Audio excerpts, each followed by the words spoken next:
All right, bro, a video we ain't did in a while. Don't watch these at night episode. I've been feeling the urge of some IMR scary tales, bro. Some horror animations, specifically a store, like store horror animation, like a liquor store type of thing. And sure enough, they posted 7-Eleven video, 2 true 7-Eleven animations, bro. Let's jump in here. Let's check out these 2 stories from IMR. Oh man. The night began I know like y'all any been other waiting. at the 7-Eleven where I work the graveyard Loud? shift. Damn. My name is Melissa, and I thought I'd seen it all, from the late night drunks to the early morning rush of cab drivers. But nothing could have prepared me for what was about to unfold. It was around 2 a.m. when he entered, a man, cloaked not just in the darkness of the night, but in the palpable tension. Look at that little deuce he got in his hand. Y'all, this is what we do when we watch these. We pause the videos too. We gotta analyze. He walked in with a deuce. Look, bro, look at that little 22 in his hand. Man, cloaked not just Men in the Black pistol, darkness of the water night, gun, but in bro. the palpable tension that immediately filled the air. He locked the door behind him, and with a cold, steady voice, announced that no one would be leaving. The security cameras, he revealed with a twisted pride, had already been taken care of. That's a mini My Glock, heart like. raced, but my years behind the counter had taught me to keep a cool head. There were 4 others in the store with me. A young couple who had been arguing over chips, a weary truck driver stacking up on coffee, and a quiet man lost in a book until that moment. The masked figure, his weapon a silent promise of violence, demanded our phones. Okay, it is a Glock. And then, surprisingly, started what he called his experiment. He said that he knows about our darkest secrets. He knows what we fear, what we hold back, the sins of our pasts, and the worries. Why that does he we look hide like with a that? smile every day. He then added that he would ask each of us some questions that cut to the core of who we were, or who we had been.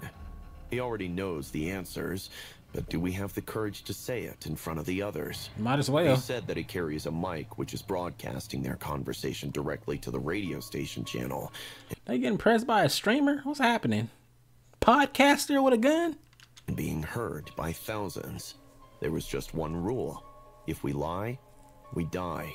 Tell To the the young truth. woman, he asked, "What is the lie that you live every day?" Her eyes, filled with tears, met mine before she confessed to cheating on her husband with 3 other men. To her partner, he posed, "What have you taken that was not yours to take?" The man's face drained of color as he admitted, for the first time, to a hit and run he had committed in his youth, a secret he carried like a chain around his neck. The truck driver was next. "Whose life did you ruin without ever looking back?" With a heavy sigh, he revealed the story of a family business he had sabotaged to save his own, unaware of the downward spiral it caused them, leading to their suicide. Oh, And to wow. the quiet man, engrossed in his book until our collective nightmare began, the question was, "What truth do you hide behind your silence?" His reply was the most shocking. A confession to embezzling funds from the non-profit he worked for, driven by desperation and shame. As each secret spilled into the open, the air in the store became heavier, suffocating. It was a psychological striptease, each revelation stripping away the layers of pretense until nothing but raw, painful truths remained. Then, it was my turn. "What are you most afraid of?" he asked me, his voice a blade that seemed to slice through the very fabric of my being. I thought of lying, of conquering some trivial fear, but the weight of the confessions around me pressed me down, and I found myself speaking my truth. A fear of dying without ever having truly lived, trapped in a cycle of monotony and unfulfilled dreams. The shooter, his identity still masked, nodded, as if each confession was a piece to a puzzle only he could see. As the night dragged on, the boundary between captor and captives blurred, our secrets binding us in a macabre camaraderie. But as dawn approached, with the police surely on their way, a palpable sense of urgency took hold. It was clear this experiment was nearing its climax, and the masked figure promised one final revelation that would change everything. The tension in the air was thick as we awaited the final act of this twisted drama. The man who had terrorized us, who had peeled back the layers of our lives with his probing questions, seemed almost calm now, as if the culmination of his experiment was at hand. He turned to face us, the gun no longer the focal point of his presence. "You have all revealed truths tonight," he began, this is good. His voice eerily steady. "But the greatest revelation is yet to come." My heart pounded in my chest, the fear and anticipation mingling into a potent cocktail that made my head spin. What more could he possibly want from us? We had laid bare our darkest secrets, our deepest shames. Them secrets wasn't what more was there to reveal? The cashier's secret wasn't even nothing, bro. That's just blabber. I mean, it's her deepest fear, but it wasn't really nothing. The truck driver and that other dude, and kind of the other girl, they doing things. They doing things. So like, they really spilling the beans right now. Then, with a flourish, he removed his mask. The room was silent. The face, hair full of hair though, right? Was not that of a monster, but of a man we all recognized. Professor Gladwell, a respected figure in the community and a renowned psychologist. What? The real experiment, he said, his eyes alight with a fervor that bordered on madness, was to see if, when faced with extreme stress and the threat of violence, people would reveal truths they normally keep. You know you're on camera, right? And you all passed with flying colors. The room erupted in chaos, the revelation too much to process. The young couple clung to each other, the truck driver shouted in disbelief, and the quiet man simply stared, his eyes wide with shock.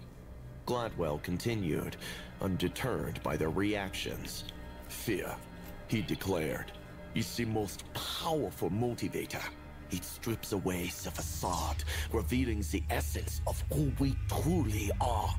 But before he could continue, the sound of sirens pierced the early morning calm. Who'd you think you were? Within moments, the store was swarming with police. Gladwell made no attempt to flee or resist. Instead, he surrendered with a smile, as if this was the ending he had envisioned all along. He got you on camera snitching. As we gave our statements and the reality of our ordeal began to sink in, I felt a strange sense of clarity. Gladwell's experiment had been unethical, a violation on so many levels, but it had also forced me to confront a truth I had long denied. I didn't want to be a clerk forever, living in a fear of a life unlived. The trial that followed was a Look at this sensation. man. Gladwell was deemed mentally unfit to stand trial and was committed to a mental institution. Well, his career and reputation now he in Gotham Asylum. The hostages, myself included, were hailed as victims of a madman's game, our personal revelations overshadowed by the sensational nature of the case. But for me, the experience marked a turning point. I quit my job at the 7-Eleven, went back to school, and pursued my dream of becoming a writer. And though the memories of that night still haunt me, they also serve as a reminder of the strength I found in the face of fear. Gladwell's experiment was meant to expose our weaknesses, but instead, it revealed a resilience I never knew I had. What's and that? While I can never forgive him for what he did, I can't help but wonder if, in some twisted way, he gave me the push I needed to finally start living. You ugly. The night at the 7-Eleven will forever be etched in my memory, not just as a tale of survival, but as the moment I stopped being a victim of my fears. Like, see right there, she don't look bad. To confront them. That store shit is crazy. Story 2. The night I decided to follow the mysterious Another man 7-Eleven. from the 7-Eleven, my life changed forever. It was a decision born out of curiosity, a need to understand why, every month at exactly 8 p.m., this stranger would come in and purchase 3 seemingly unrelated items. A lighter, a pack of salt. Bro, when I watch IMR Scary Tales, I feel like I'm watching Courage the Cowardly Dog, but with all humans. and their own little twist. That's why I like IMR so much, bro. Like, it's so random, different. Who is this? And a single candle. My colleagues had told me tales of his visits, how they coincided with unexplained power outages and a chill that would sweep through the store. The man always came once every 30 days, bought his stuff, then met the shady store manager in his office and left. My colleagues joked about it, but their laughs never quite reached their eyes.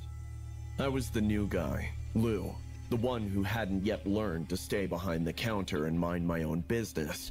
On that fateful night, I watched as he made his purchases and walked out into the dark. Why are you following him? My curiosity got the better of me, and I followed him, keeping my distance as we ventured deeper into the heart of town. You deserve everything you get tonight. Deserted, the only sound of my footsteps echoing against the pavement and the distant howl of the wind. You deserve it all. He led me to the outskirts of town, to a clearing that I never knew existed. The moon hung low in the sky, you gonna hang low. An eerie light over the scene. The man began some sort of ritual, arranging the items he had bought in a precise pattern on the ground. He started chanting in a strange ancient language I couldn't understand, his voice steady and mesmerizing. It could have well been Old Spanish or native Indian lingo, but I was clueless to it. I hid behind a tree, watching, my heart racing. Ain't you supposed to be working? And excitement. Fire this nigga. I made a mistake. I stepped on a branch and it snapped under my foot with a sound that shattered the silence like glass. The man turned sharply, his eyes finding mine in the darkness. There was a flash of anger, and then a profound sadness. I don't know how he did it, but he just vanished before my eyes, leaving me alone in the clearing. Oh, tweaking! Oh, tweaking! Than before. I didn't understand what I had done, but I felt it in my bones. A mistake that had irrevocable consequences. I hurried. A mistake or a mistake? You feeling both ways right now, huh? Before. I didn't understand what I had done, but I felt it in my bones. A mistake that had irrevocable consequences. I hurried back to the 7-Eleven, my mind racing, trying to convince myself it was all a product of my imagination. But the town had changed.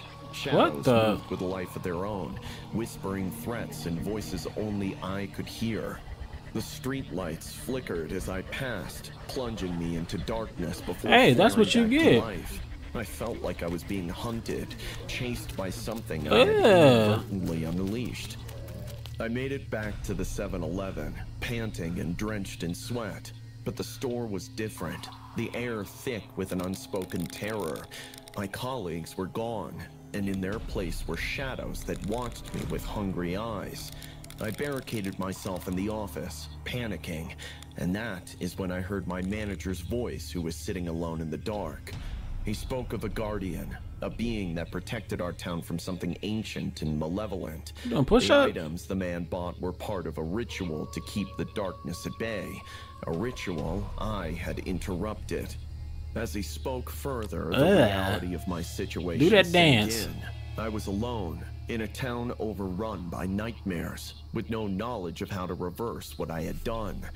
The night stretched on, an endless parade of horrors that tested the limits of my sanity. Shadows whispered my name, and black formless creatures of darkness pressed against the windows, their red eyes gleaming with malice. I was in a living nightmare, and dawn seemed an eternity away. That's nasty. The night wore on, each minute stretching into what felt like hours, as I huddled in the cramped office of the 7-Eleven with the manager, whose quiet and aloofness we had all taken for being strange and shady. And then I learned his reason. He was aware of the darkness, the mysterious man and his rituals. He held all of these secrets inside of him.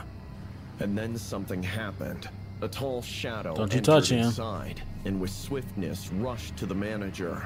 He convulsed, his eyes rolled up, and he was lifted off his feet into the air, possessed.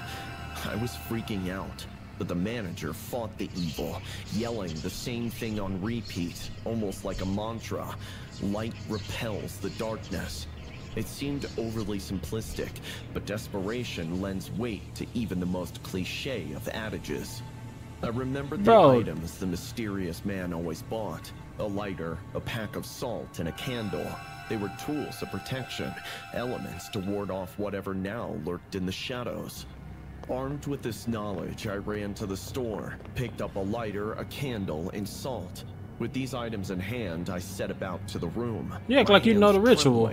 As I placed the candle in the center and circled it with salt, Charles Lee Ray? just like I had seen that mysterious man do.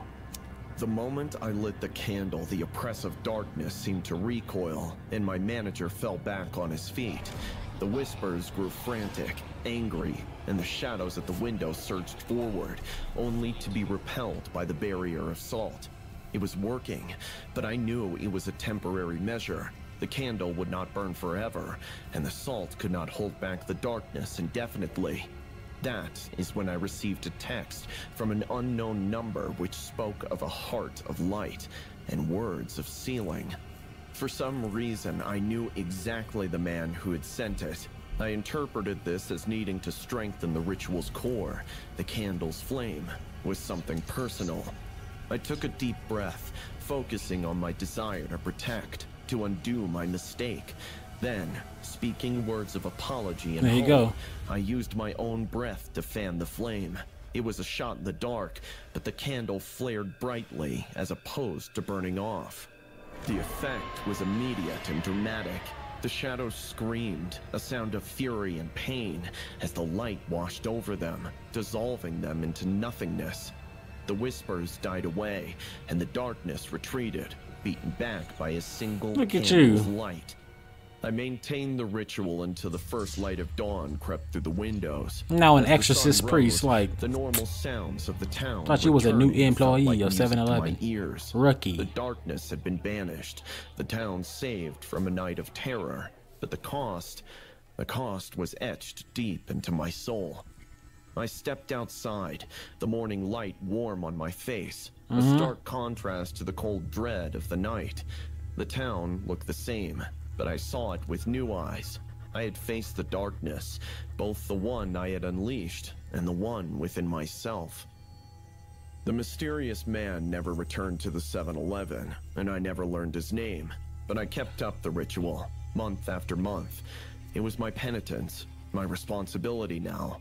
The town remained safe under my watch, but I knew the darkness was always there, lurking at the edges, waiting for another chance to seep in. I realized later that the true horror wasn't the darkness of the creatures it hid. It was the ease with which a single act of curiosity could unravel the safety of an entire town. I was scarred, forever changed by a night of unspeakable terror, but I had survived. And in that survival, I found a purpose. All right, thumbs up if y'all enjoyed that. That was 2 7-Eleven stories from IMR Scary Tales. I'm out of here, bro. I'll see you on the next video. Peace.